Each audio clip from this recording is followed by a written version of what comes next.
The boy might actually be his. And that thought, no matter how hard he tried to dismiss it, was unsettling. The city buzzed outside Oliver's penthouse office, but inside, the air felt heavy with unspoken tension. He stared at the photograph again, his mind racing. The boy's face was hauntingly familiar, like looking into a mirror from years ago. It wasn't just the eyes or the hair. It was the way the child tilted his head slightly. A gesture so eerily reminiscent of Oliver himself that it sent an involuntary shiver down his spine. "This is insane," he muttered under his breath, tossing the photo onto his desk as if putting distance between himself and the image would somehow make it less real. But no matter how many times he told himself it was impossible, the seed of doubt had taken root. What if? Lauren stood by the door, her arms crossed, watching him carefully. She'd been with Oliver long enough to know when he was bluffing, and right now, he was practically screaming uncertainty. Why? His tone was measured, but there was an edge to it, a mix of curiosity and defensiveness. Emma raised an eyebrow, her lips curving into a faint smile. "I'm not here to play games, Mr. Jones. I've raised my son alone for 5 years. I don't need your money. I just want him to know where he comes from." Her words hit him like a punch to the gut. Where he came from. Oliver had always prided himself on knowing exactly who he was. Self-made, untouchable, master of his destiny. But now, faced with the possibility of being someone's father, he felt uncertain, fragile even. When the doctor returned with the results, the room seemed to shrink around them. Oliver held his breath as the envelope was placed on the table between them. Neither reached for it immediately. The moment stretched taut, charged with anticipation. Finally, Emma broke the stalemate, picking up the envelope and sliding out the paper inside. Her expression remained neutral as she scanned the contents, but Oliver saw the subtle. The boy in the photograph could be his. But Oliver wasn't ready to face that possibility. Not yet. He glanced at the picture again, the resemblance staring back at him like an accusation. The doubt that had taken root in his mind the night before refused to fade, gnawing at him with relentless persistence. Still, there was another way out of this, a way that didn't require him to deal with it himself. He looked up at Lauren. What if she's lying about who the father is? Lauren frowned, her brow furrowing slightly. "You think she made a mistake?" Oliver leaned back in his chair, choosing his next words carefully. "No, I think she knows exactly what she's doing. But what if she's not after me? What if she's after my brother?" Lauren's expression remained neutral, but he caught the subtle narrowing of her eyes. "You think Daniel is the father?" Oliver shrugged. "He's the married one, the responsible one, the guy with the perfect family."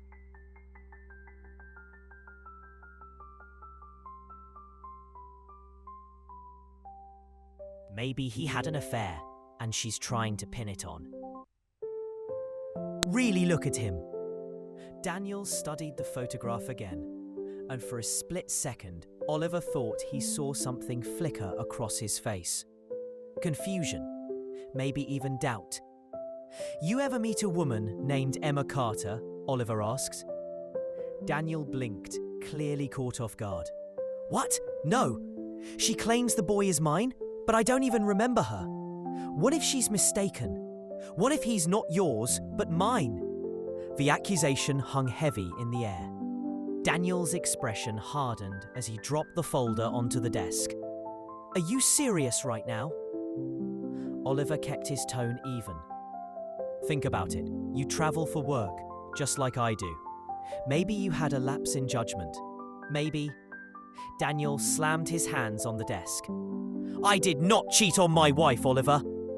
The anger in his voice was sharp, raw, and Oliver felt the first stirrings of unease. "You really think I'd do that to Rachel? To my family?" Daniel continued. His voice quieter now, but no less furious. "I think mistakes happen," Oliver said smoothly. "And if it was a..." Oliver expected him to lash out, to defend himself further. But instead, Daniel stood frozen, his shoulders sagging under the weight of betrayal. Not from Rachel, but from Oliver. As Rachel pulled her hand away and stepped back, Oliver felt an unexpected pang. Guilt. The silence in the room was suffocating. Rachel stood frozen, gripping the photograph as if it held the answer to a question she was too afraid to ask. Daniel kept his gaze locked on her, his voice quieter now. Desperate. "Rachel, please, you know me. You know I would never." She took another step back. "I thought I did." Oliver leaned back in his chair, satisfied. Whether or not his accusation was true, it had done its job. The attention was off him now. But as he watched the cracks forming in his brother's perfect world, he couldn't shake the feeling that he'd gone too far. Ask, explain.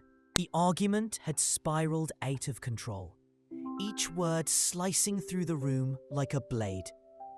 Daniel's shoulders sagged under the weight of accusation, his breath escaping in a sharp exhale as if the truth, or what passed for it, had finally landed on him with crushing force.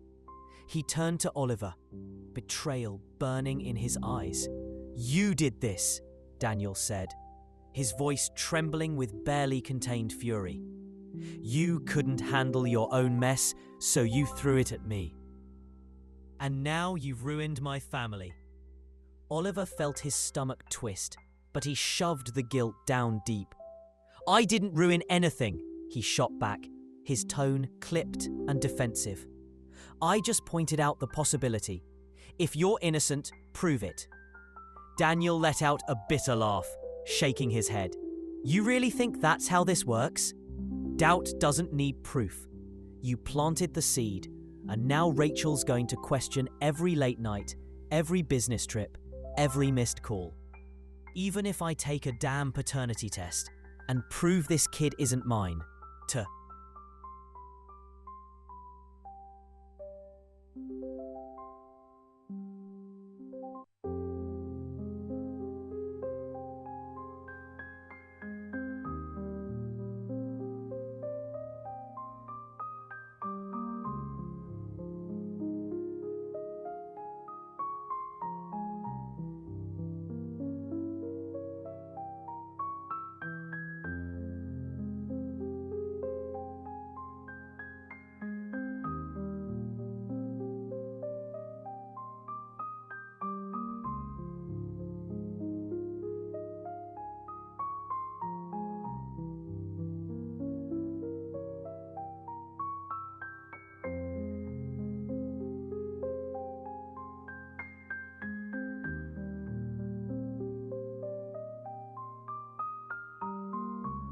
His tie was loose, his suit wrinkled, his usual composure shattered.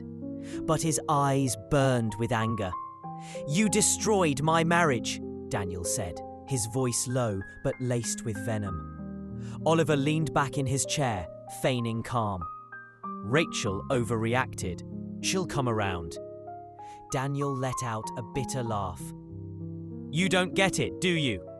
It's not just about the accusation. It's about trust. You didn't just put doubt in her head. You made her question everything. And she's not wrong to." He stepped closer, leaning over Oliver's desk, his voice dropping to a dangerous whisper. "You couldn't handle the truth, so you threw me under the bus. You ruined my life because you were too much of a coward to deal with your own." Oliver clenched his jaw. "I didn't ruin anything. You and Rachel will work it out." Daniel's expression darkened. "You don't get to say that. You don't get to pretend this is just some minor inconvenience. His voice dropped even lower.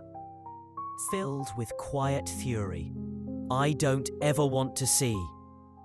This situation would be no different from any other challenge he'd faced. There had to be a way out. There always was. Ask, explain. The air in the room felt heavy, like a storm about to break. Daniel's shoulders sagged, as if the weight of everything had finally settled on them. He turned back to Oliver, betrayal burning in his eyes like embers stoked into flame. You did this, Daniel accused, his voice trembling with barely contained rage. You couldn't handle your own mess, so you threw it at me, and now you've ruined my family. Oliver's stomach twisted painfully, but he shoved the feeling down. He straightened himself, refusing to flinch under Daniel's glare. I didn't ruin anything, he shot back, his tone clipped and defensive. I just pointed out the possibility. If you're innocent, prove it. Daniel let out a bitter laugh, shaking his head. You really think that's how this works? Doubt doesn't need proof, Oliver. You planted the seed. And now Rachel's going. I'll prove the kid isn't mine. But she didn't say whether that would fix anything. The fact that she even had to ask herself that question meant something between them had already fractured beyond repair. Daniel didn't go to work the next day, or the day after that. Instead, he stayed home, pacing the empty halls of their once happy house. Meanwhile, Oliver tried to ignore the gnawing guilt clawing at him. It was easier said than done. His calls to Daniel went unanswered, his texts read but ignored. By the third day, cracks began forming in Oliver's carefully constructed confidence. On the fourth day, Daniel stormed into Oliver's office, looking like a man who hadn't slept in days. His tie was loose, his suit wrinkled, a stark contrast to the polished brother who always seemed untouchable. But his eyes burned with fury, sharp and unrelenting. You destroyed my marriage, Daniel spat, his voice low but venomous. Oliver leaned back in his chair. Feigning calm, Rachel overreacted. His stomach dropped. Lauren dropped the magazine onto his desk. You said you didn't know her. Oliver stared at the image, unable to respond. You're running out of people to blame, Lauren continued. Daniel's done with you. Rachel might never trust him again. Your reputation is tanking. So maybe, just maybe, it's time to stop pretending this isn't your problem. Oliver set the magazine down and exhaled slowly. But he wasn't ready to accept it. Not yet. There had to be another explanation, something he was missing. Because if he admitted the truth now, he'd have to face the consequences. And for a man who had built his empire on control, the idea of his life unraveling terrified him more than anything. Sitting in his office with the blinds drawn shut, Oliver combed through every detail of the case file, searching for a loophole, a miscalculation, anything. Emma Carter had lied about something. He was sure of it. There had to be a way out. There always was. Ask, explain. Lauren stood there, arms crossed, disappointment etched across her face. That was low, she said simply. Oliver's jaw tightened. I did what I had to do. She shook her head, disgust written all over her expression, and walked out without another word. That night, Rachel left. She took the kids and went to stay with her sister, leaving Daniel alone in the house they had built together. He called her repeatedly, sent texts, left voicemails, but she barely responded. When she did, her answers were short, distant. He told her he'd take a test, that he'd prove the child wasn't his, but she didn't say whether that would fix anything. The fact that she even had to ask herself that question meant something between them had already broken. Daniel didn't go to work the next day or the day after that. Oliver tried to ignore the gnawing guilt, but it was easier said than done. His phone calls to Daniel went unanswered. His texts read but not replied to. By the third day, cracks began forming in. But the more they looked into her, the more Oliver's confidence wavered. There was no history of her seeking money from wealthy men, no suspicious financial activity, no scandals or ulterior motives. And then an old photograph surfaced, a blurry image of Oliver and Emma together at an event 6 years ago. His stomach dropped when Lauren dropped the magazine onto his desk. "You said you didn't know her," Lauren said flatly. Oliver stared at the image, unable to respond. "You're running out of people to blame," Lauren continued. "Daniel's done with you. Rachel might never trust him again. Your reputation is tanking. So maybe, just maybe, it's time to stop pretending this isn't your problem." Oliver set the magazine down and let out a slow breath. But he wasn't ready to accept it. Not yet. There had to be another explanation. Something he was missing. Because if he admitted the truth now, he'd have to face the consequences. And for a man who had built his empire on control, the idea of his. With a shaky breath, she turned and walked out of the office, clutching the photograph in her hands like it was both evidence and accusation. Daniel watched her go, frozen for a moment, his breathing uneven. Then, without another word, he followed her. Oliver watched them leave, feeling the tension in his chest loosen slightly. It was done. The focus was off him now. If Daniel was innocent, Rachel would figure that out soon enough. But if there was even the slightest chance.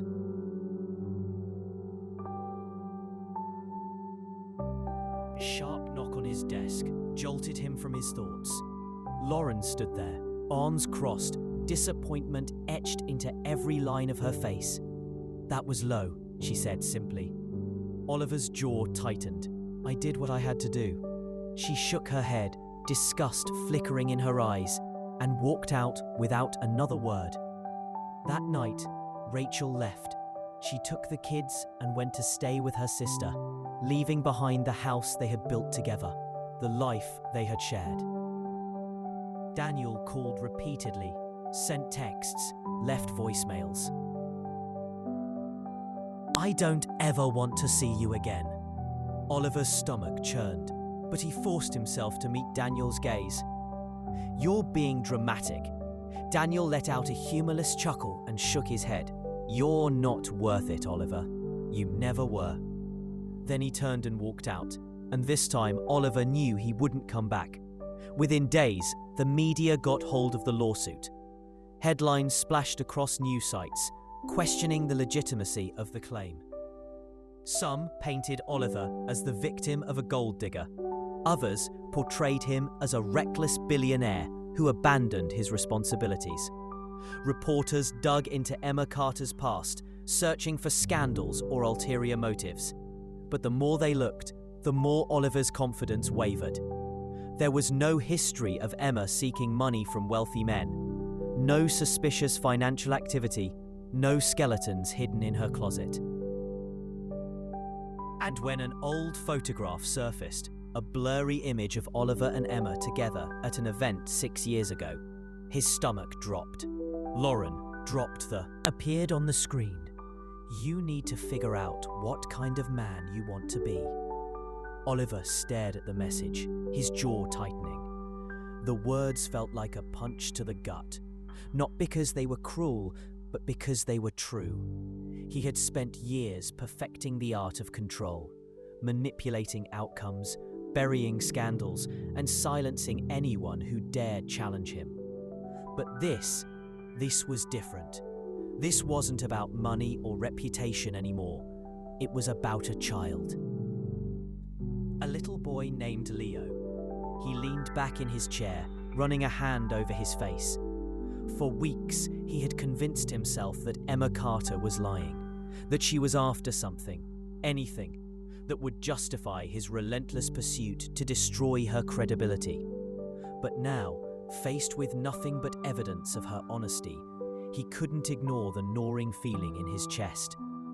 What if she was telling the truth? What if Leo really was his son?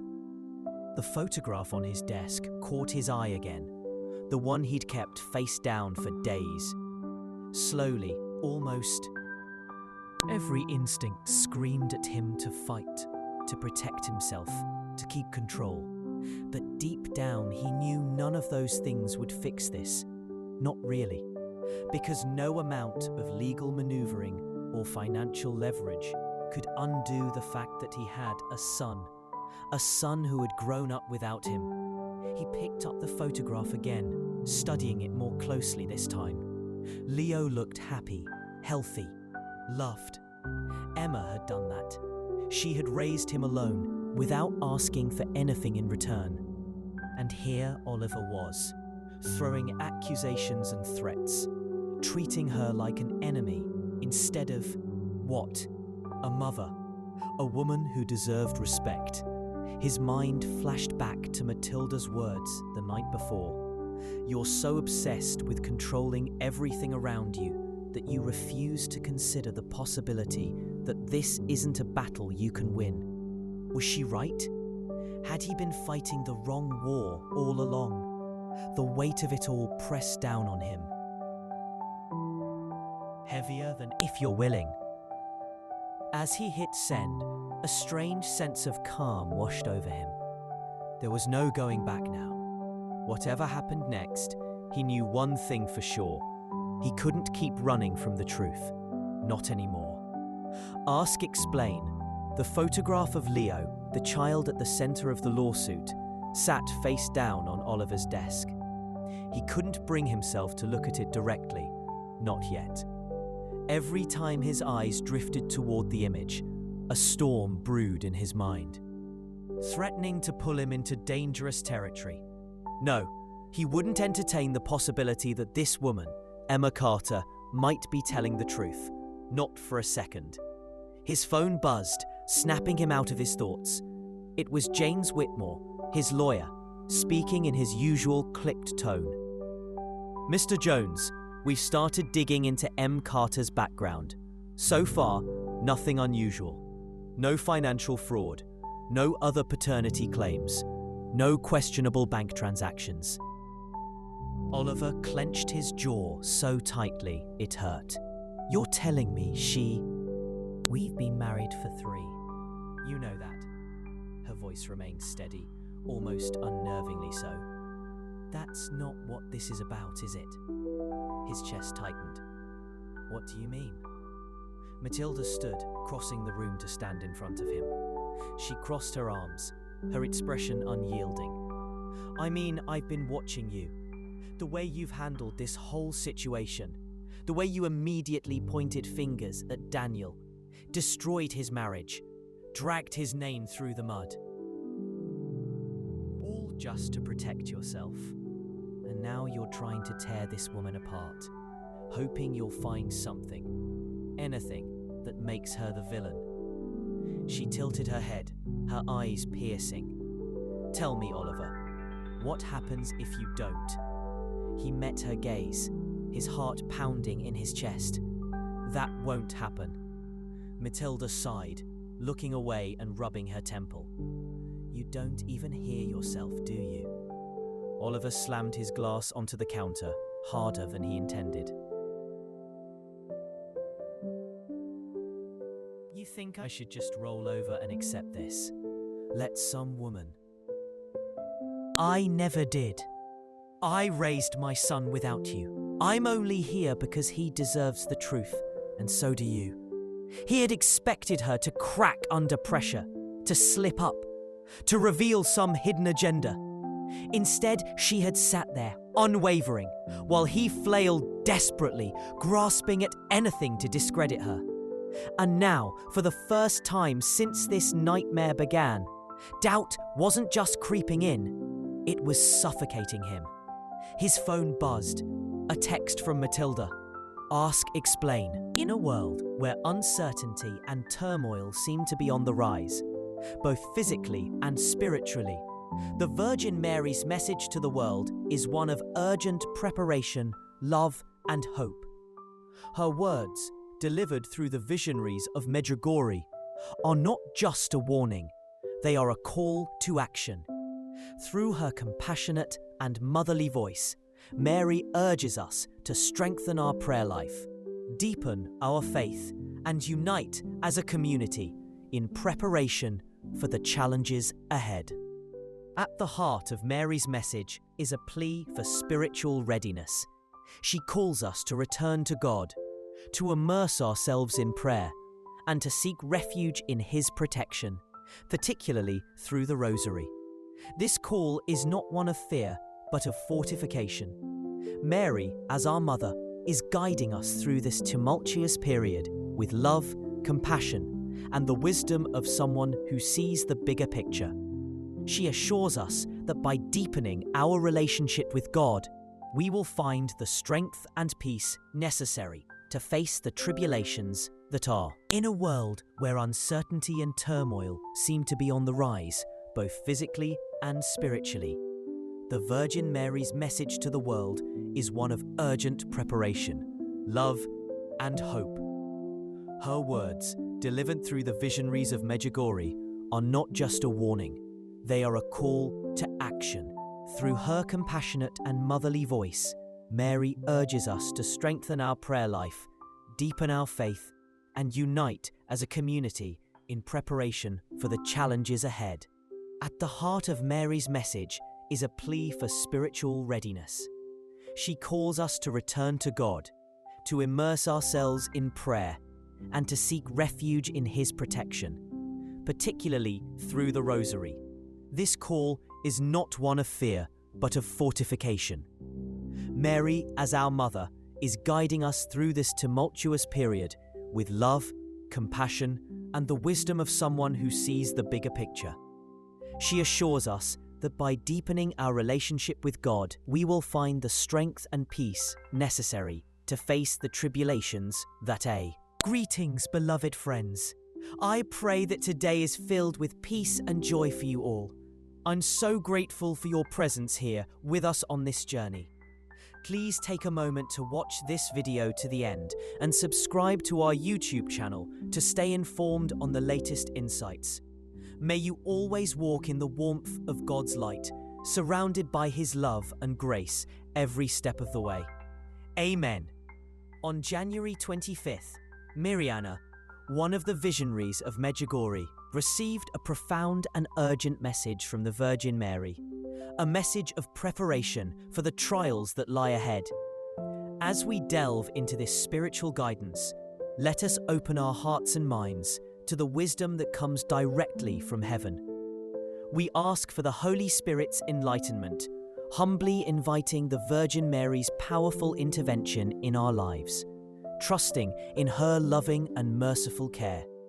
The message from Our Lady is one of deep urgency, calling on us to prepare, both physically and spiritually, for the days that are soon to come. Of the city, it was a stark contrast to the high-rise luxury he was used to small, cozy, lived in a place that felt like a home, in a way his penthouse never had. He stepped out of the car and walked up to the front door, pausing for a moment before knocking. Emma answered. A few seconds later, her expression unreadable. She stepped aside without a word, letting him in. The inside of the house was warm, cluttered with the signs of a life he hadn't been part of. Children's drawings on the fridge, toys tucked into corners, a pair of tiny sneakers near the doorway. It was humbling to step into something that had existed perfectly well without him. And then, there he was. Leo stood in the living room, half hidden behind the arm of the couch, peeking out with wide blue eyes. Oliver felt something shift inside him. He had seen the photo 100 times, but standing there in front of him, the resemblance was even more striking. Leo had his jawline, his nose, his same intense stare. But there was something softer about. Of the city, it was a stark contrast to the high-rise luxury he was used to small, cozy, lived in a place that felt like a home, in a way his penthouse never had. He stepped out of the car and walked up to the front door, pausing for a moment before knocking. Emma answered a few seconds later, her expression unreadable. She stepped aside without a word, letting him in. The inside of the house was warm, cluttered with the signs of a life he hadn't been part of. Children's drawings on the fridge, toys tucked into corners, a pair of tiny sneakers near the doorway. It was humbling to step into something that had existed perfectly well without him. And then, there he was. Leo stood in the living room, half hidden behind the arm of the couch, peeking out with wide blue eyes. Oliver felt something shift inside him. He had seen the photo 100 times, but standing there, in front of him, the resemblance was even more striking. Leo had his jawline, his nose, his say, "But I want to try." Daniel studied him then, his eyes searching for something, anything, that might reveal whether this was genuine. For the first time in years, Oliver didn't flinch or look away. Finally, Daniel exhaled slowly. "I don't know if I can forgive you," he admitted, "but I'm willing to see if you mean what you say." It wasn't absolution, but it was a start. Over the next few weeks, Oliver found himself doing something entirely foreign, learning how to be present.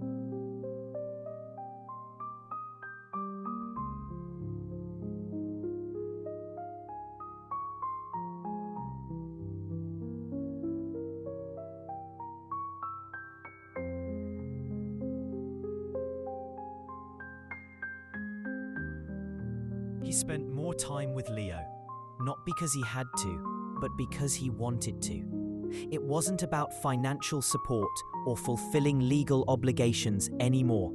It was about connection.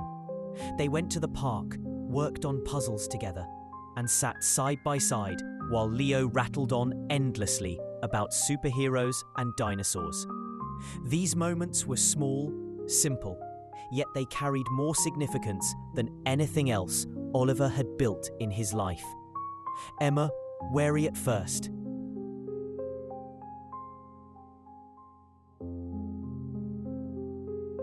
he had spent his entire life believing that power and success were the only things that mattered. But here, in this park, with his son's small hand wrapped trustingly in his own, he realized the truth. This was what mattered. Oliver had spent the past few weeks painstakingly rebuilding the relationships he had shattered. He had fought to repair things with Daniel, earned Emma's trust enough to be part of Leo's life, and let go of the control he once clung to so desperately.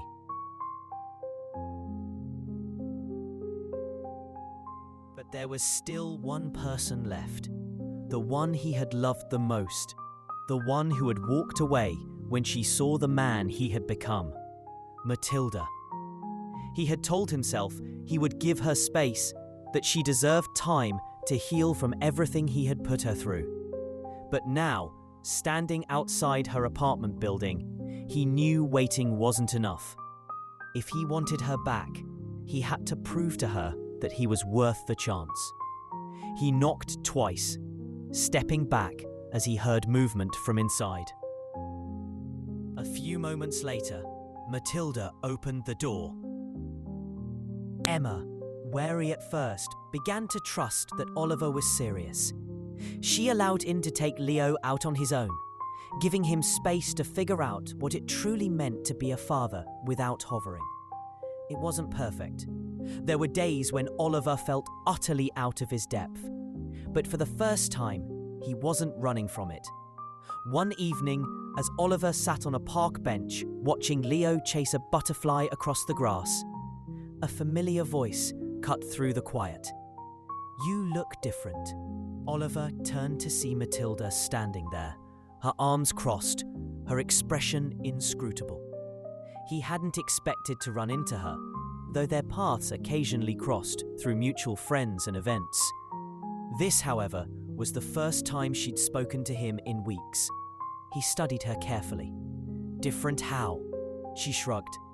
"Less like a man who's trying to outrun himself." Oliver let out a humorless chuckle. "Turns out that doesn't work." Matilda sat down beside him, her eyes following Leo as he darted around the grass. "I hear." But now, standing outside her apartment building, he knew waiting wasn't enough. If he wanted her back, he had to prove to her that he was worth the chance. He knocked twice, stepping back as he heard movement from inside. A few moments later, Matilda opened the door. She looked surprised to see him, though not entirely shocked. Perhaps she had anticipated this conversation eventually. "Oliver," she said, her voice even, "what are you doing here?" He took a deep breath. "I need to talk to you." She hesitated for only a second before stepping aside. He walked in, the familiar scent of her perfume lingering in the air. It was strange being back in her space, surrounded by memories both beautiful and painful. Ask, explain. Here in a space that had once felt like home, but now felt distant like a memory he had yet to earn back. She folded her arms and leaned against the counter. "I assume this isn't about business." He let out a small chuckle, shaking his head. "No, it's not." She waited, watching him, waiting for whatever speech he had come to give. Oliver ran a hand through his hair, exhaling. "I never cheated on you, Matilda. I know you know that logically, but I need you to hear me say it. Leo was born before we even met. I didn't know he existed, and instead of facing it like a man, I handled it like a coward.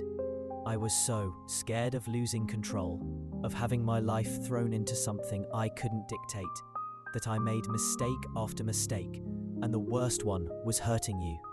Matilda didn't look away, but she didn't speak either. He took a step closer. "I'm not here to beg you to come back.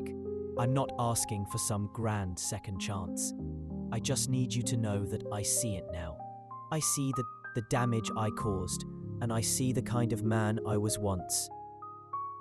Greetings in Christ, and welcome to our channel, The Light of Heaven. May this day be filled with God's grace and blessings.